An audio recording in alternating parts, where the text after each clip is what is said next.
वारीचा घेतला पावलांनी आम्हा वाळवंटी तुझी सावली गळा भेट घेण्या भीमेची निघाली तुझ्या नाम घोषात इंद्रायणी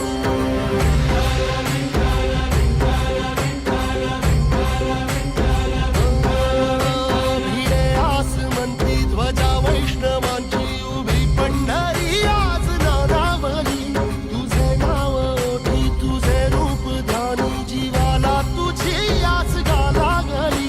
जरी बाप साऱ्या जगाचा परिपूर्ण